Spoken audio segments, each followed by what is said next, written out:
right now.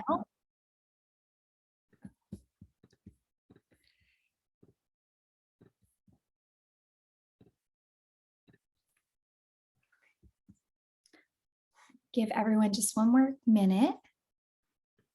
And in the chat, you'll see I'm going to put the links for the main handouts today. If everyone can try those links, they should work. I tried them multiple times.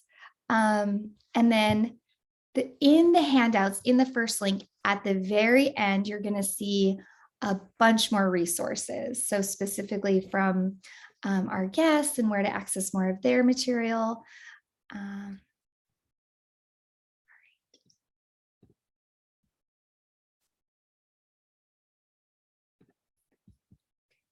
Okay, so in the interest of time, I'm going to get going. So we will I'm just showing you around the handouts for now, because I don't want to spend too much time reading things aloud that don't need to be read aloud. So your learning objectives are in there for today. And just a couple quick announcements for those who just entered the meeting. We are recording. The handouts are in the chat. Somebody can probably copy and paste those in a few minutes for anyone who didn't get them before. And then if you have any specific questions related to coach, future coach to coach, past coach to coach, accessing coach to coach, CEUs, certificates, please know that you can find most of that information on the website. You can also email me or reach out in the chat, and I will see the chat direct messages later, but I will not be able to respond directly to people at the time. Angela, are you able to possibly, I see 15 people in the waiting room, but it's not giving me the option to let them in. I don't know if you can hit admit all. Okay. And then please look out for upcoming emails. They're going to have your certificates. They're going to have your future dates, everything that you're going to need going forward. And please use the chat. As most of you know, there's not a lot of time for live audience participation, especially we're trying to cover a lot today. So please do use the chat to practice those strong observation skills, your coaching skills, and I'll give you another reminder of that when we get into the volunteers in the next hour. Okay, so I'm really excited to have some special guests with us today. Moyna and Sarah, if you want to add anything to what I've shared here, because in the interest of time, I didn't include all the wonderful things that you've done, but I do have links to your more complete bios. So Moyna Talcer is a neurodivergent. Oh, my screen is cut off. Sorry. Well, she's the occupational therapist and a researcher who published a 2021 qualitative study on the sensory experiences of autistic mothers. Ms. Talcer volunteers as a committee board member of the National Autistic Society branch in Sutton, England, which supports over 900 local families and members through training, advice, and support. She's also a member of the British Association of Occupational Therapists and a member of the specialist section of the Royal College of Occupational Therapists, Independent Practitioners and Children, Young People, and Family Special Interest Group. That's a mouthful. Ms. Talcer currently owns an independent practice where she specializes in the assessment, treatment, and support of neurodivergent clients across the lifespan. Moyna, if you're able to unmute and say hi for a second, that would be wonderful. Hello, everybody. For me, it's good evening because I'm in the UK. So it's an evening time for me. So it's lovely to be here. And thank you so much for giving us the opportunity to share our experience. I hope it's a helpful discussion today. Yes, we're so excited to have you and Sarah. So Sarah, I'll introduce you now. Sarah Selvaggi Hernandez is an autistic author, educator, occupational therapist, and international speaker. She was also the first openly autistic person elected to serve in the United States government. Sarah is passionate about occupational science, sensory processing, and mental wellness, and autistic identity. Her vision remains centered on the creation of identity-affirming contexts to support neurodivergent development.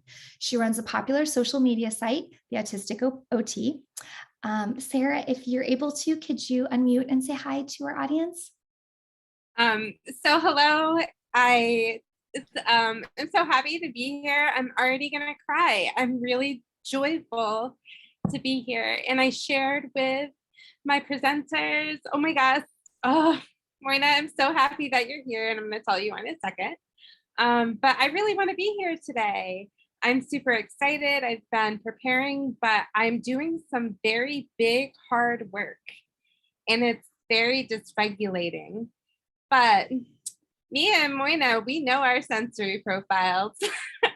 So this is wonderful because Moyna, I need to ask you for your help. I am on not tomorrow, a week from tomorrow, June 11th, holding a protest at the JRC in Canton, Massachusetts. Thank you, because the Royal College of Occupational Therapy has been the only professional association that has publicly come to support us as we hashtag stop the shock, the use of shock aversives to force compliance of disabled people. This is happening now. It's a human rights violation. I'm just coming back from the ABA International Conference. I attended their task force to hear their evidence on, and it's not good. So I'm gonna stop there, but I'm disabled because I'm doing this hard work, and I'm just really appreciative that I'm gonna have an opportunity to show you the joy of occupation and how it's regulating today. Thank you. Thank you, Sarah. We're so happy to have you here. And today, my co-host, a frequent Coach to Coach volunteer, is Angela Hughes, a speech pathologist working in Arizona's EI program, who has a passion for partnering with caregivers of children with pediatric feeding disorders and complex communication needs. Arizona's EI program provides services through a primary service provider model and promotes bagless coaching. Angela has been an EI SLP for all 5.5 of her years in early intervention, and before that was a developmental special instructor. In the last year, while exploring her own ADHD diagnosis, Angela began to ask herself and me the following questions. Am I supporting neurodivergent caregivers to the best of my ability? What additional considerations should be made? These questions led to some collaboration between Angela and myself and the development of today's workshop. Okay, so as everybody here, I think already knows me, I don't think I need to introduce myself again because you're all part of this group that I'm so grateful to be able to meet with you all. And so I'm going to save my introduction for you to read over. It's very brief. And I just want to get into the meat and potatoes. The disclosures are also in your handouts. Please go ahead and take a look at those in your own time. I'm not going to read through them right now. And there's more details on biographies here on this link that you'll be able to click on directly from the handouts. If anyone's having trouble accessing the handouts, please just somebody who had them previously, actually, I think I can put them in the chat again for any latecomers. Oh, okay. So here's 2 quotes that I shared from our guest today. I think they're just nice things as we're thinking about this conversation. The first one that Sarah has shared, it says, forcing an autistic person to communicate when they are neurologically dysregulated is abusive, creates trauma, and reinforces disassociation. This was really thought-provoking for me because I don't often feel like I'm forcing a conversation, but in early intervention parent coaching, we do encourage a lot of reflection and problem solving with parents. And I want to just be mindful of myself while I'm learning more about this, to think about, if I'm pressuring parents or posing questions that they might not feel ready to communicate about or to share. And then Moyna's quote says, the challenges autistic mothers reported, this is from her research, due to their sensory processing difficulties significantly affected their engagement and participation in meaningful daily occupations. So again, just a quote that I think is going to be really relevant for our discussion today. And so just to jump into that, Angela, would you like to go ahead and get us started with the first question? Absolutely. Again, just thank you so much, Moyna and Sarah, for being here today. I'm so excited and nervous myself, so you might hear that in my voice as we're getting started. But I'm so grateful for everyone to be here today. The first thing that we want to just start with was talking about the double empathy problem, because I feel like, most of us have learned in our graduate programs that the empathy and trouble with empathy and social skills is weighted on the autistic person. But as Dr. Damien Milton has posited, that this is actually a cultural difference between autistics and non-autistics. And it's in bridging that gap. And it's not just on the end of an autistic person, but so I'm wondering if you can help illustrate why it's so important for us to have this awareness and working to bridge that gap on our own ends, not just for the autistic children that we're working with, but also the autistic caregivers that we partner with in early intervention. And that's just for both of you, if you'd like to share. I'm not very good at knowing who's going to speak first. So what would your preference be, Sarah? I'm allowed to go first, sir. So is that okay? Of course. Of cool. course. Awesome. So yeah, I'm that student that like shoots their hand up. I'm like, me. Like I love to contribute. So thank you for allowing me that space. I think that one of the reasons your question is so important when we talk about double empathy, and especially explore the intersections with parenting. So double empathy and parenting. What we're seeing, and I know that Moyna can back me up on this, because I am an autistic mother parenting autistic children. And I don't know if Moyna shares this, but my experience, and a lot of experience, is that there are autistic people who have phenomenal relationships with their parents, so close. And there are autistic people who have incredibly traumatized, fractured relationships with their parents. And as this generation of autistics is growing up and coming into our sense of identity, because so many of us are late identified, things like, for me personally, things are clicking when I look at my parents, because I go, oh, shoot. My parents are unidentified, undersupported, neurodivergent individuals who were traumatized. Yeah. And they did the best they could from their space of trauma to parent me.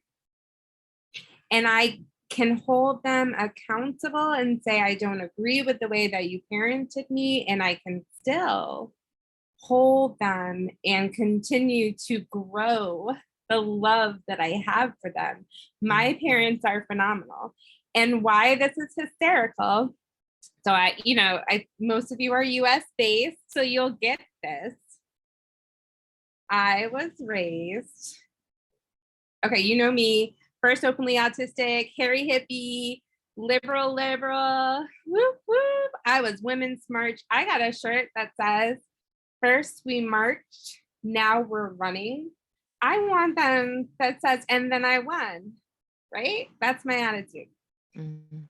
So liberal. My parents are diehard Trump supporters. I was raised literally in a conservative, fundamental cult that also has ties to the intelligence community. My dad was a cryptologist for the National Security Agency. I come from a super intense conflict, and I look at the things that my parents experienced, and I understand why they parented me the way they did. And I don't agree with it, and I had to change immediately. And knowing other autistic parents is why I can do it, because it's because it's still me. It's still authentic. Yeah, thank you.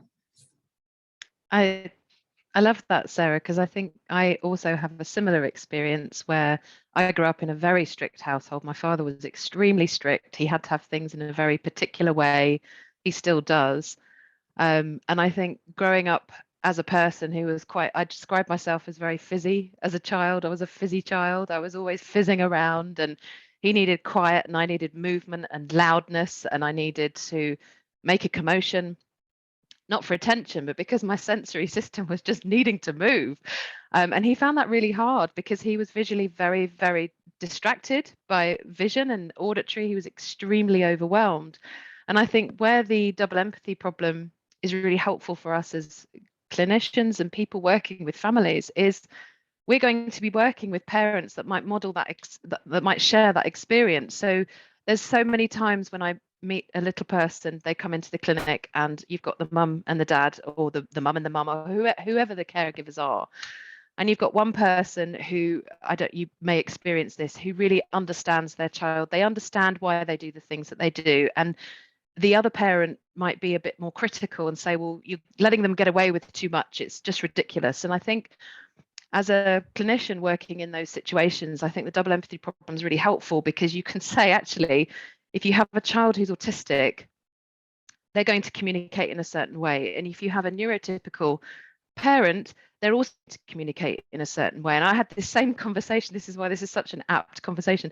I had this same conversation with a family last week where I was saying that the parent was criticizing the child, saying, you're always butting in, you're always talking about the thing that you absolutely love, and not everybody wants to hear it. And I was able, without criticizing the parent, because I think it's really important we don't criticize the parents, because as you said, Sarah, they don't know any different.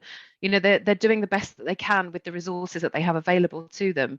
And I think as people supporting families, we have to be so mindful that often when they come to us for support, they're exhausted. You know, they don't want to be criticized. So I did actually share with them the double empathy problem.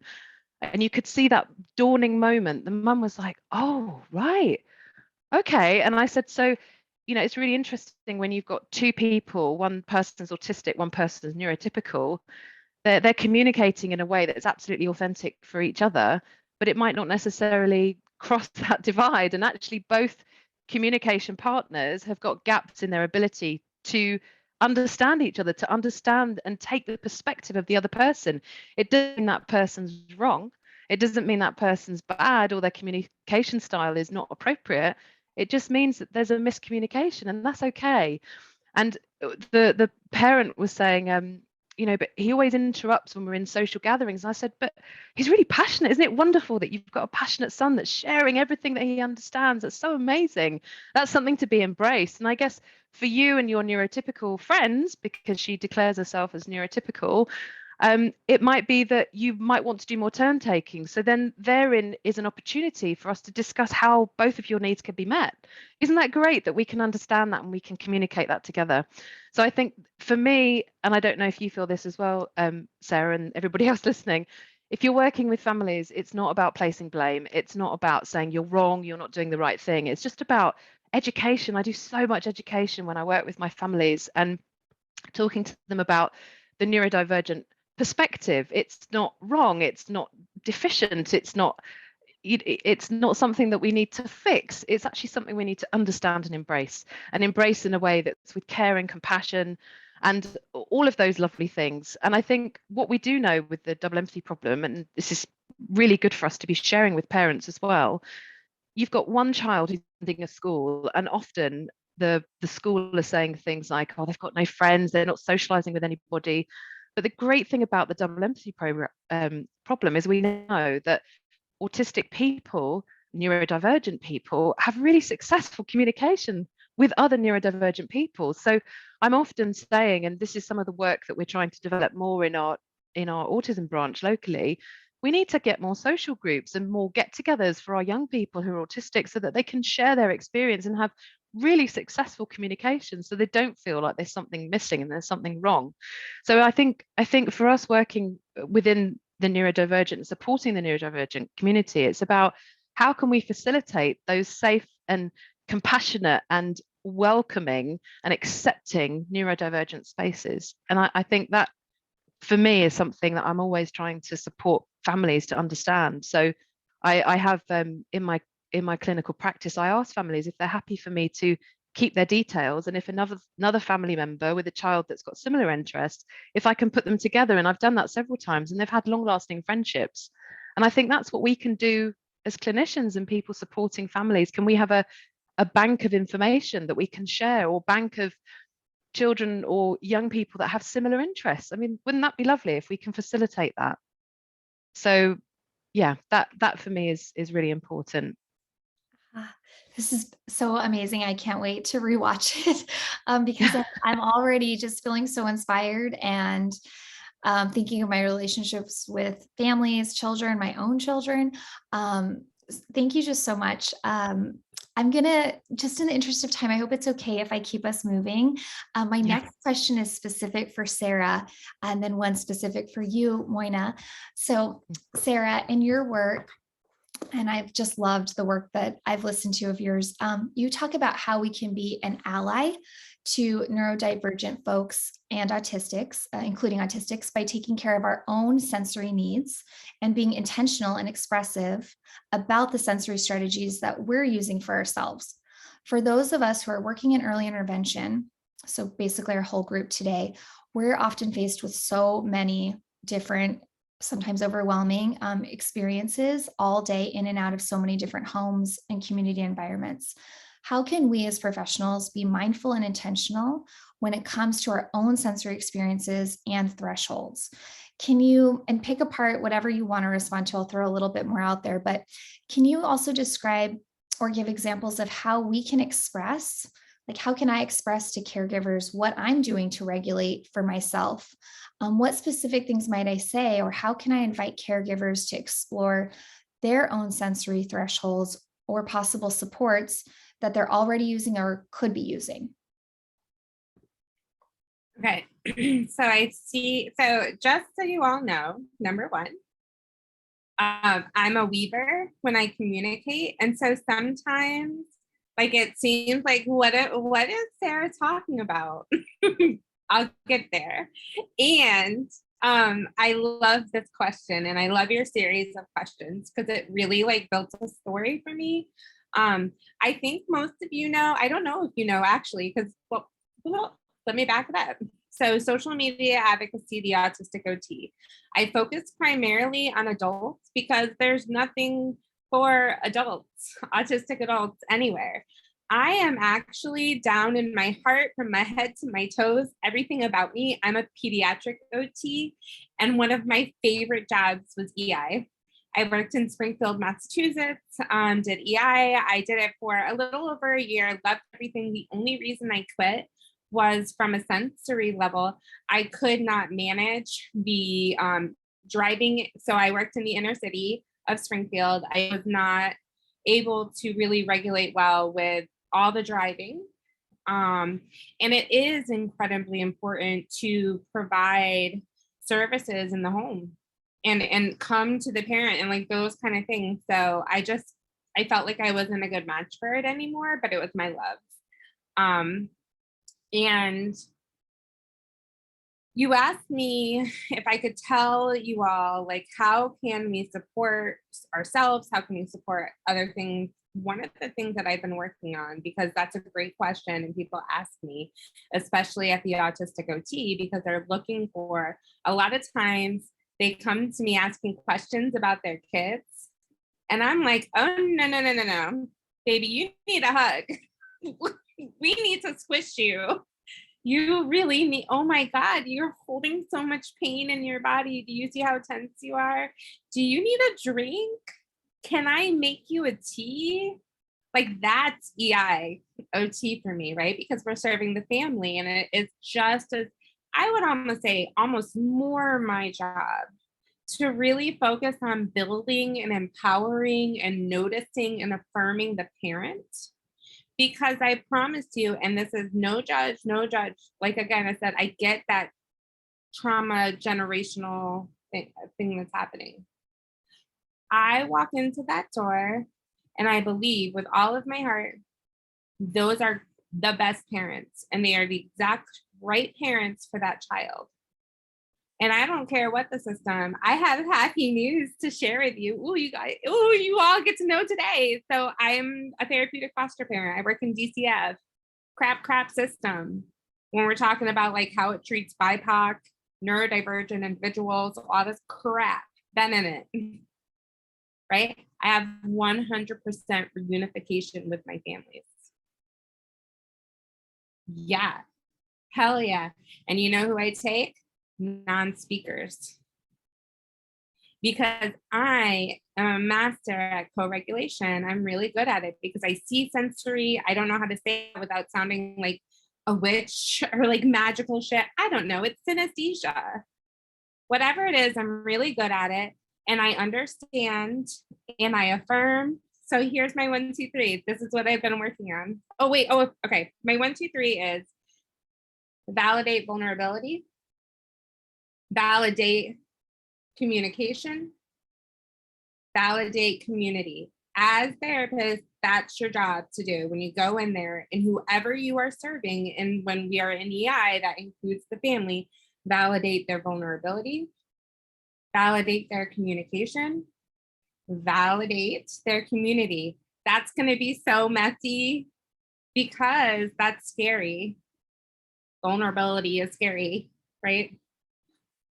So anyways, therapeutic foster parent, for the past, my last placement was before COVID. I am immunocompromised. I have an autoimmune disorder. That's what's going on with me today. I'm having an active flare from the stress. And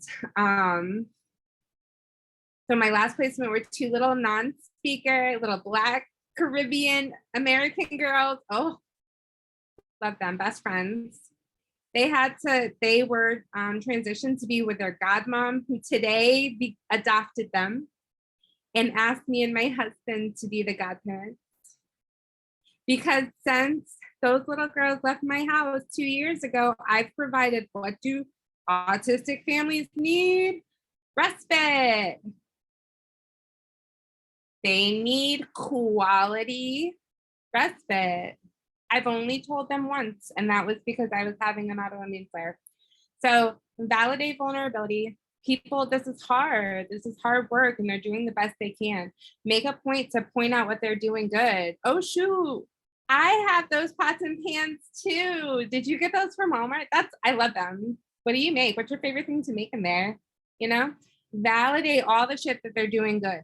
Every little thing, because they have entered into a system that has already scared them by saying, it's too late, you're 6 months late. Like it's like this, like they enter into a system where people are hyping them up in the wrong way. We need to hype them up in all the shit that they've done that's really good.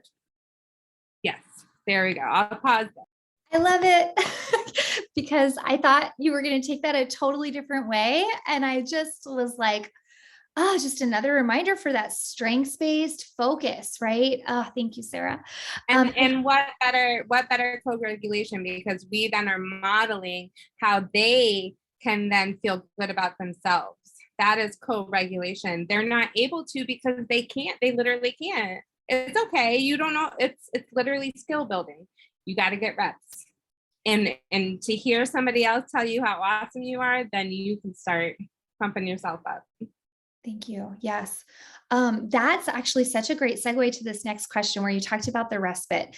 So Moyna, I have for you maybe one of the questions that it might be one of the hardest questions I've asked, because I think I have predisposed ideas about it. So I'm just going to throw it out here. Go for it. Thank you. I want to first read a quote from your research paper, which, by the way, that's linked in everyone's handouts because it is one of the most functional and practical research papers I've ever read. Everyone should read it. Thank you. Yes. So in this research, you explored the sensory experiences of autistic mothers.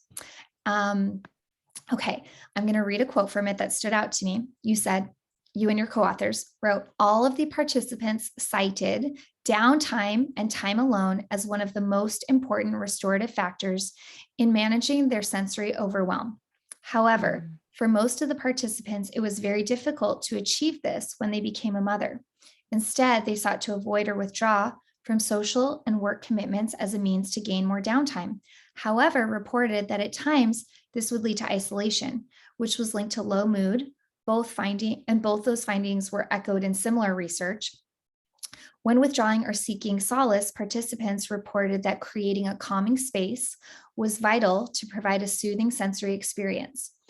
This often included low lighting, calming music, soft furnishings, and using methods to block out or dampen external sensory stimuli. So this really resonated with me as a mother in my own experience. And for those who are interested, Sarah has an awesome sensory profile that I've actually done. And I'll share that information with the group later too. But so reading that, this is a very important conversation piece specifically for our group, because as a group, everyone here today prioritizes what we call caregiver coaching.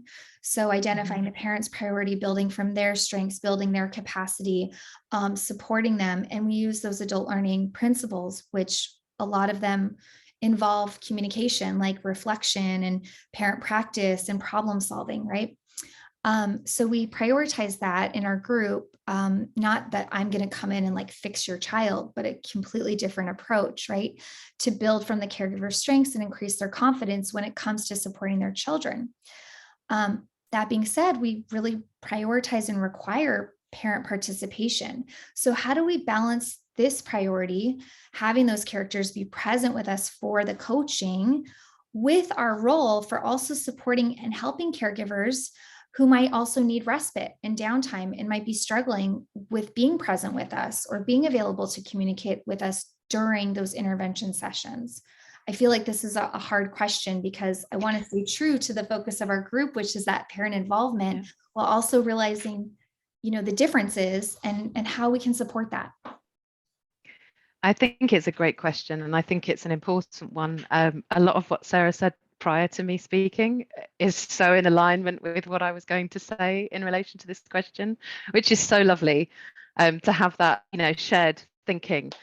But I think that first and foremost, what I would say in relation to that is we don't know where these parents are in relation to their prior experiences. And as Sarah said, they may be neurodivergent themselves and have no awareness of that. They may have an awareness, but be terrified about what that might mean based on their environment and discrimination that they might have experienced before.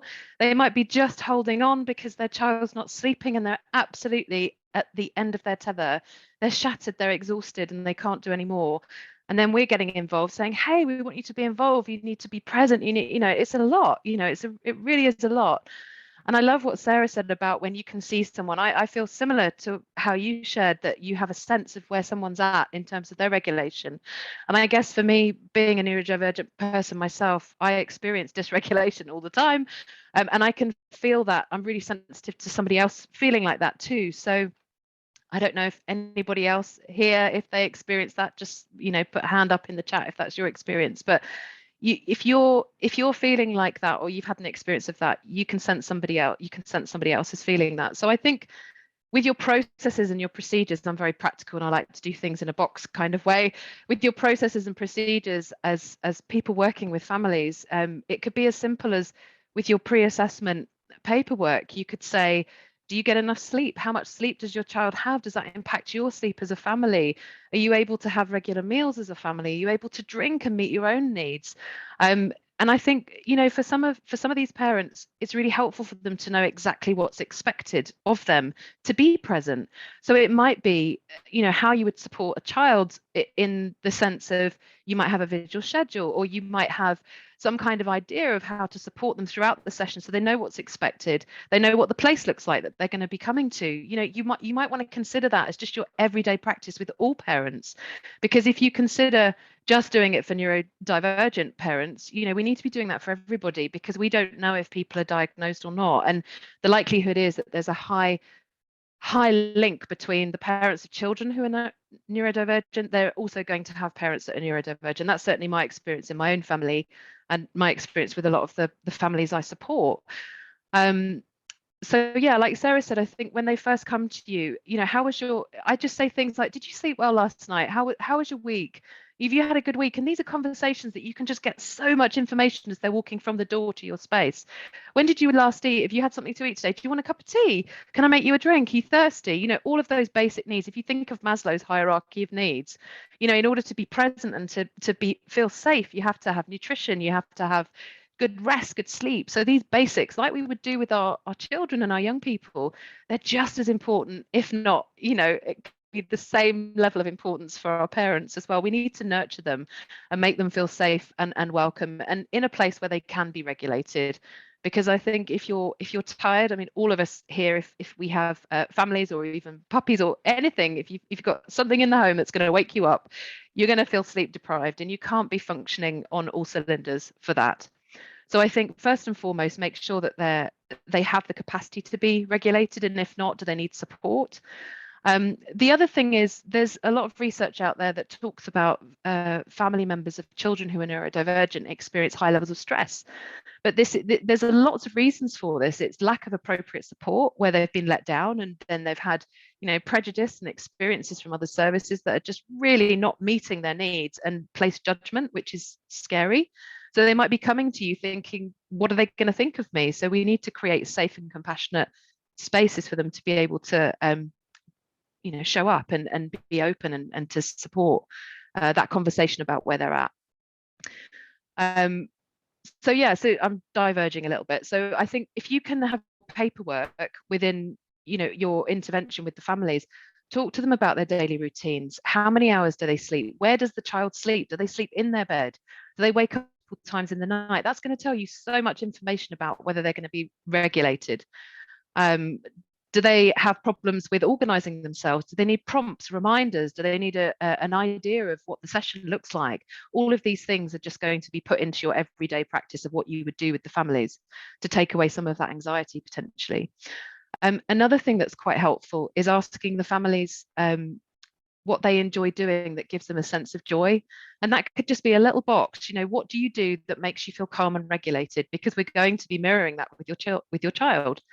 And in my research, a lot of the mothers were saying that they used to do things that, they could get into that flow space, that cognitive flow space where just time just is not even a factor. You just lose yourself. So if you think of the creative stuff like music or, music, painting, making music, singing, all of those things that give you an opportunity to express yourself, this is what you would want the parents to be giving you information about. And then you can say to them, when was the last time you did that? How could we support you to do that? Can we bring these things into the session to make it more motivating, to help you engage? Can we use some of these activities with I don't know if you when you're coaching, if you give activities for the parent to do with the child, could you bring these things into your sessions so that it's more meaningful for the parent and the child, and then they can share something that they're so excited about? And I have to say, there's nothing more beautiful than seeing an autistic person share their joy, share something that they love with another person. I mean, it's addictive, isn't it? You can't help but be captivated by that. So if a parent is sharing something that they are truly passionate about, then the child along the way is going to sense some part of that. And that's where the connection can be enriched and it can be developed further. But I'm aware of time. And I think what I would say is in the actual session, if you can say to the family, I say this to the children, do you want lights on or off? Do you want music on or off?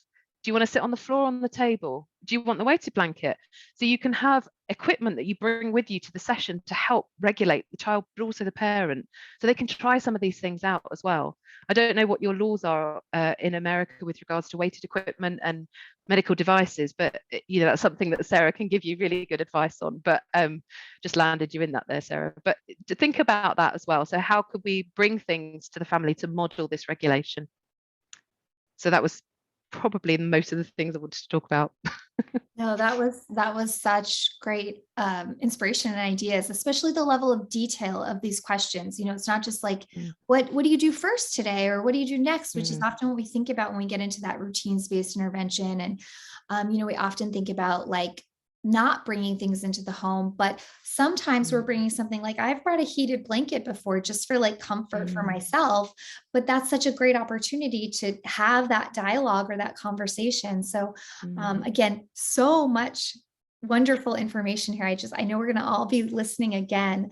I know Angela has 2 more questions for you both. If we have time to get to them, I'll hand it over, Angela. Okay, wonderful. Thank you. So in preparing for this, as I continue to learn more about neurodiversity affirming practices and integrate them into my own work as an EISLP, I've been re-examining my roles of feeding therapist supporting autistic clients. And it's not my job really to get a child to eat, but rather provide supports and strategies that can recognize and build on their internal motivation, honoring their autonomy and building competence. However, I feel like I've more recently recognized that my reflection has been limited, as I've only considered the neurodivergent child and not necessarily the neurodivergent caregiver with whom I'm expecting the child to work with and eat with. And I feel like as therapists, we go to seminars and webinars and conferences and we learn all these new strategies that we want to just dump on the families without necessarily considering the capacity or the sensory preferences or differences or executive functioning differences of the caregivers. So I'm wondering, posing this to both of you, how can we consider the parents' sensory experiences and differences in executive functioning during the mealtime and feeding routine, as well as others, can relate to thresholds related to smells or chewing sounds? And what are some of those specific questions that we can ask caregivers that show we're being mindful and open to their own sensory experiences and regulation and priorities? So Okay. I just spoke. So Sarah, would you like to speak first? Sure, if that's okay. Yeah, of course. Yeah. Thank you. Yes. I actually really got sober and just really heavy in this feeling of I appreciate your question. As an OT, it's something that I worked in feeding in the field, both in a sensory clinic and EI. And so my direct answer, and what I want everybody here today to understand and hear me, because it's really serious. Go to neurodiversity advocates for information on neurodivergent experiences. So neurodiversity is everybody, all the people, all the brains. Neurodiversity was coined by Judy Singer in 1990. It's primarily a social movement. It's a political movement. It's a paradigm shift that we need because there are people like me who are neurodivergent, and neurodivergent experience people are the experts of being neurodivergent. And the reason that I say this, okay, I literally Monday went to the ABAI International Conference in Boston. I went to hear specifically, again, I'm going to go back to shock aversives, and I'll tie it all together. To hear the evidence-based literature that Angela, you're referring to, that you probably followed along, right? On why it's okay to use specifically shock aversives on disabled people to force compliance. And as a professional who has been in this field for over 2 decades, I have never been as scared as I am right now, because the repeated theme, not by the BCBAs. The nicest people to me there were the BCBAs, but the leadership of the organization called me and my friends and other neurodiversity advocates histrionic. That is an ableist slur. They are saying we're crazy. We're not to be trusted. We're angry. Hell yeah, we're angry. I'm mad as hell. Because what you know is that eating, the occupation of creating food, the emotional experiences, the connection that we have through food, the sensory, the neurologically based sensory profile of the eater, the person who is consuming the food, is critical. And when you and the neurology also says, when you introduce trauma and you force somebody to make a choice, frontotemporal lobe, to choose trauma, it has devastating effects. This directly correlates to eating. Why do I bring this up? And I'm going trauma warning, trigger warning, but please hear me. On my social media, I posted the entire 2 hours of the task force. Listen, please listen to what BCBAs and their leadership said. And when I spoke around the 30-minute mark, I brought in my own things, but primarily I was there to boost the story of a survivor named Jennifer, who was viciously assaulted with shock aversives taped over her body that are stronger than a taser over and over again, because while they were forcing her to play piano for the graduation ceremony, they had groomed her with food. They'd given her a bagel with cream cheese in order to have her comply, using food as a reinforcer. And she didn't like the feeling of the cream cheese on her fingers, so she was flicking her fingers. They let her finish playing the piano song for graduation, and a woman therapist took her into the back room and repeatedly shocked her over and over and over and over again because she tried to flick food off her finger. It was not sensory.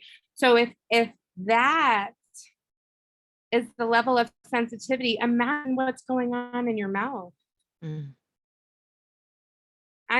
Please, I'm gonna come back to this again and again. Please go to my stuff, hashtag stop the shock. I am hosting a protest to I read Jennifer's account as evidence because JRC deleted her comment on Facebook. They are erasing her. And so I took her deleted comment to their conference and stood at their task force and entered it as formal evidence. And it's on tape and they can't take it back. These are our children. These are your babies, the one that you're supporting. And I know every single one of you in here love them. And you want the best for them and you want the best for their family. I don't care what profession it is. I don't agree with ABA for some of the reasons that, like, whoa, they're feeding therapies. I'm like, whoa. But when I went to the conference, what I realized was that it's not the BCBAs. It's not the RBTs. It's the leadership. That's who I have to address. I love BCBAs. I need them to join me. I need ABA's help right now. And that's hard for me as an autistic advocate to say out loud. Because those of you who understand neurodiversity movement, understand autistic advocacy, I'm essentially being a traitor to my people. But it's that serious and I'm willing to do it. And I know you'll help me. Thank you. I just want to say thank you so much for attending the conference and speaking on the behalf of those that can't attend, because I think that takes such bravery.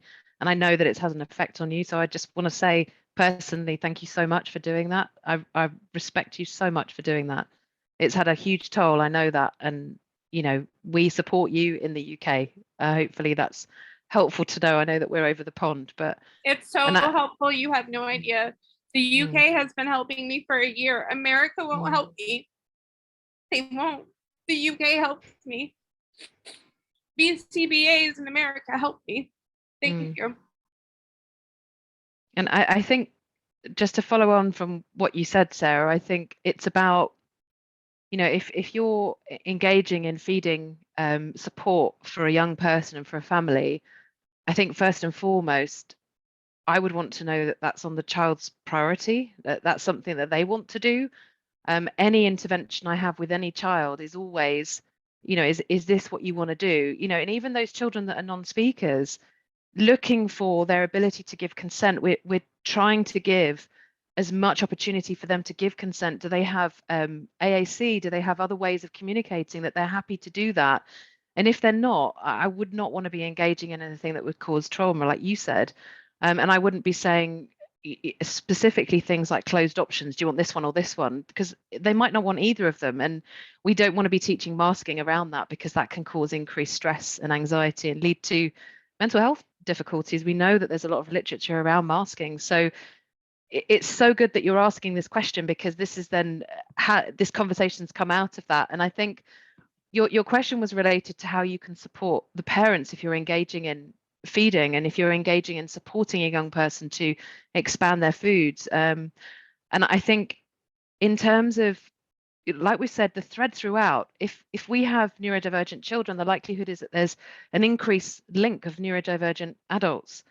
And I think we have to be respecting the adult's previous experience for feeding. So I don't know for you, Sarah, but my father was like, you can't get down from the table until you've eaten everything on your plate, and elbows off the table, sit up straight. And there'd be a lot of arguments at the table, and I'd feel really stressed. So for me, social eating is not something I enjoy. I find it really stressful. So if I was to work with my son and do feeding therapy, I'd find that quite stressful. But I think what I would find really helpful is if a therapist or a family support worker or a coach said to me, how was your experience of growing up and eating? Like, how was that for you? What were the barriers? What were the strengths? What were the things that you felt really helped you with engaging in expanding your food choices? What were the things that made you feel relaxed and calm? I mean, for some children, they can get extremely overwhelmed by the sound of eating. And I remember my mum and dad used to have plates. In England, we've got a set of plates called Denby plates, and they're basically they're made out of this really strong clay, and you can hear the knife scraping across it from 2 miles away. Well, I can anyway. And when they got the plates out, I would just sit there just waiting for it to finish. I just found it so stressful.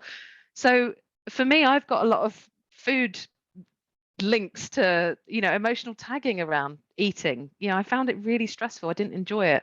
But if I was engaging in feeding therapy with my son and I hadn't been asked those questions, you wouldn't know. So I think it would be about, I think what would be helpful for you to know here is, what kind of family routines and rules do you have as a family around eating? Do you all eat together? Is there an opportunity to watch TV or to not be focused on the food? Do you run around when you're eating? Is there an expectation to sit? What causes conflict with the family? So it might be little Johnny's constantly running around. He won't sit down, and it's so frustrating to me because I've spent all day making his dinner that I know he loves, and he doesn't sit down and enjoy it. So it might be, what's your perspective about him enjoying the food? Is it actually that he's not sitting down, he's not enjoying it? Is that actually the reality? He might be really enjoying it, but he just needs to move as well. That's okay. So it's about looking at what supports and what causes barriers around eating, and just ensuring that we've got consent from the child. I think that's so important, and that it's not masked consent. And I think that can be quite challenging if you've got a child who really wants to do the right thing, especially little girls who are autistic. They really want to do the right thing. They really want to please the adults around them. How can we make sure that it's not masked consent? We have to really make sure that it's something that they're happy to do. And with regards to regulation, I think before, like you were saying, Sarah, I mean, in order for us to eat, our parasympathetic nervous system needs to be active. And for those of you that aren't aware, that helps us rest and digest. So we have to be calm to eat. So if we're sitting down and someone's scraping the plates with their knife and fork, or someone's chewing really loudly, or there's a radio on in the background that never turns off, and our arousal levels just going up and up and up, we need to look at the environmental factors first and foremost. What environments are our young people in? How are they eating? How are they supported? What's their seating like? Before we start talking about actually eating the food, because children have to be in a well-regulated state. So do parents. And I know there's probably parents here who have got such high anxiety about eating. I work with so many families, and getting their child to eat causes so much anxiety for the family, because as a parent, you want to be able to provide nutrition and nourishment, don't you, for your child? And if your child is a picky eater, if you want to term it that, or has difficulties eating a wide variety of foods, that can cause a lot of stress for the family. So really, if you've got a stressed family member and a child that's just really struggling to eat, then that's just going to cause even more stress. And I think highlighting that's helpful, but we have to be so careful we're not placing blame.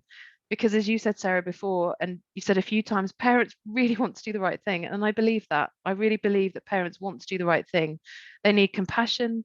They need education so that they know what the right thing might look like for their individual child. and they need time and space and a compassionate forum to share those concerns with. So I really don't know if I've answered the question in the way that you wanted the response. I hope that's helpful, what we've shared. Yeah. No, I think both of your comments have been extremely helpful and very great reminders for all of us working in feeding therapy and not working in more of that behavior-based forced compliance, but making sure that everyone's on board and everyone's consenting to the work that we're doing. And I wonder, sorry, please. I wonder, in America, I don't know how it works with regards to you setting up your sessions. So I don't know if you have goals that you have to achieve, or if you have targets that you need to achieve with the family when you're engaging in feeding. And if that's the case, I'd really encourage you to look at what kind of goals you're setting. So is it Johnny can have 4 pieces of new food by the end of this month? Or is it that Johnny can sit at the table and eat a whole meal? Is that actually the right kind of goal for that particular child? Or would it be, this child is well regulated to sit at the table for up to 3 minutes, and they're really, they're feeling calm, they're feeling relaxed, that's more important to me as a therapist who understands about sensory regulation than actually them putting food in the mouth. Because I think there's so many different steps that we need to take before we get to eating the food. Eating the food's kind of like in the distance, over the hill, away in another country. There's so many other things that we need to do first. And I think we need to be careful that we don't feel pressure from our organizations to push children forward when they're just not ready. Because I think as therapists and coaches, we have to be saying, actually, no, they're not ready. We have to empower ourselves to push back a bit. Does that make sense? Mm-hmm. No, I completely agree and appreciate those comments. And I hope we all get the opportunity to kind of explore that further, because it conflicts with a lot we've learned in graduate school and some other programming. So I appreciate those highlights very much. We do have one last question, and we hope to kind of fit in here in these last few minutes. Moyna, you have touched on it a couple of times already throughout the presentation, but if both of you wouldn't mind kind of commenting on this, like we've said, we don't always know, families don't always disclose their neurodivergence to us. In addition, it's really hard for autistic adults, especially women and people of color, to get a diagnosis. So they may not even have that awareness themselves. And so the question is, in these situations, how do we know when to implement additional considerations? Or does it make sense to take that more trauma-informed approach and assume that everyone can benefit from the self-reflection and the sensory considerations that we've been discussing today? I think, I don't know who to go first. Is that okay? Yeah, I think, as we said before, if you're creating a space that is really strengths-based, and if you're creating a space where you're clearly open to listen without judgment, without prejudice, and you're sharing positive aspects of being neurodivergent, and you're looking at strengths, I think it naturally follows that parents will disclose if they have any concerns or if they've had any feelings. I don't know about you, Sarah, but in my practice, the more strengths-based focused I've become over the decades, the more I find that parents disclose very early on in those sessions, where you'll go through sensory assessments, you'll go through all of the other assessments, and you're reflecting back, and you can see that dawning moment. There's a father in the corner going, oh my God, if this is a difference, then that is my normal. Like, what does that mean? And so you have to do a bit of support around that and a bit of compassion, because their head's spinning thinking, oh my goodness me, if my son is autistic, that means I am as well. What does that mean? How have I got through life like this? And they're kind of spinning out a bit. So you have to do a bit of grounding in that respect. And sometimes it's just asking those really open questions, like, is that your experience? If they're nodding their head, I'll look for those signs. I really clearly look for those body language signs, and I'll say to the person, I wonder if you've had that experience, and just being really open and really compassionate. And then they'll say, yeah, I get that all the time. Or the wife will say, yeah, he's definitely like that, he does it all the time. And then you can say, well, isn't that amazing that you have the similar experience to your son or your daughter? How lovely that you can share that with each other. That's so great. And I wonder what you do to help regulate yourself. And I wonder how you've noticed your son has regulated, or if the son is doing an amazing job of self-regulating like they tend to do. I'll often say, isn't that amazing how you know, the little boy, he's able to go to the trampoline in the park and he jumps for 40 minutes and then he's really calm. Isn't that amazing that he's found that out? How clever are our children these days? It's incredible. I wonder, do you do something similar? I hear that you run. I know that you like doing running. I wonder, does that give you a bit of, you know, self regulation? So it's a bit about that kind of talking about it, but not making a big deal, just letting it slowly. And also the other thing that I tend to do is if the parent has disclosed, so they might just drop it in and then look at you for a response to say, oh, did I just say that or not? Then I'll say to them, oh, well, if you think you are neurodivergent, there's a really great assessment just down the road. You know, really lovely doctor. This is the process. You go to your GP, you take the diagnostic criteria. You might want to fill it out beforehand.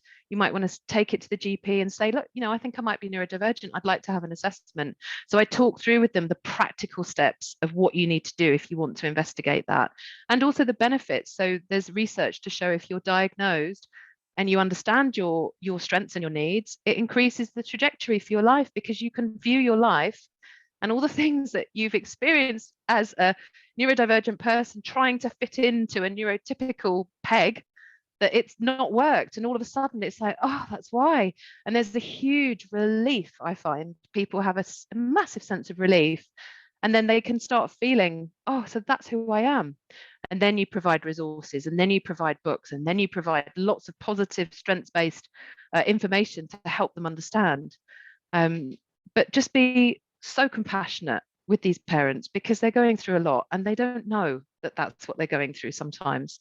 And sometimes you're the first person that they feel safe to disclose that to. And what an honor, you know, really what an honor that is. Oh man, that was so good. And I like +1. All right, so +1. And then 2, and I'm going to butcher it. I'm so sorry. I was trying to find the name, but there's a quote from an Aboriginal person from Australia, and I'm gonna butcher it, but it's like, if you've come to help me, go away. But if you've come to liberate yourself, or something like if you're going to do that, our liberation is bound up together, like whatever. So that's, oh man, I wish I knew that quote. But for me, I learned that I was probably autistic AF, which is true, when I took the sensory profile and I looked around and I was like, y'all don't, this isn't what everybody does. And then I was like, oh shoot. Okay. And so I can now look back at the moment in my sequence. So I was not identified, I was questioning, I was self-identified. I've been formally identified 3 times, so many times. I'm super autistic and I'm deaf. You know, like I have a lot of really interesting intersections, but this process of liberation, and then I found that the most profound change came when I understood that I had a sensory profile that had been massively disrespected and I deserved better. And I could give myself better now that I know. And I can do that for my clients as a co-regulator. And I can do that to my children and my partner and as a co-regulator. Once I understand how to regulate myself, I can agree to enter into regulated consensual co-regulation. That's important. The other person has to consent to co-regulating with you. But once I realized that it was just sensory, it's just my brain. Oh God, I'm making this big fuss out of attaching emotions and behaviors and this. Oh my God, it's just my visual threshold. No big deal. I passed it. I gotta put my sunglasses on. I can take them off later. No big deal. Right? That was my liberation. And now that I believe that, it makes I'm already a good ally, but it makes me even better. And being an ally or an accomplice is not a static state of being. It is a moving, dynamic life experience. You're never done, and that's okay. If you're not done, then you're doing it right. Good on you. So Thank you both so much for your time today. I can't wait to rewatch. You'll be getting an email thanking you much more than I can even put into words right now. This has just been such a treasure, and really, I feel empowered. I feel more confident. I feel, my own self-efficacy, like the potential, and then that just fuels that like esteem to help other families, right? And to help them experience. Anyway, I could go on and on, but we're over time, and so grateful for your time. And again, thank you from all of us. I know we're going to be glowing this weekend with all these amazing insights. Thank you so much for having us here. It's been a joy, and it's no wonder that we're over time, because both of us are neurodivergent and both of us are talking about something that we're passionate about. So I love it. yeah, I can't wait to ask you to come back, really. So I'd be happy to. Please, hashtag Stop the Shock again in America, June 11th, 11 to 1, Canton, Massachusetts. I am hosting. There are going to be on-ground opportunities. It's going to be fun. My godchildren are going to be there. Holy moly. Thank you both for your passion. This has been wonderful. It's going to be safe. Safety is a priority for me because my kids are there. I don't act foolish when my kids are around. Other times, but thank you. Thank you so much for having me here. No, thank you for your passion. I can see all of the gratitude pouring into in the chat. So it's been very well received. Appreciate you both. Thank you. Okay, we're gonna move into the next hour of our meeting, but take care and have a lovely weekend. Thank you so much. Bye-bye. Thank you.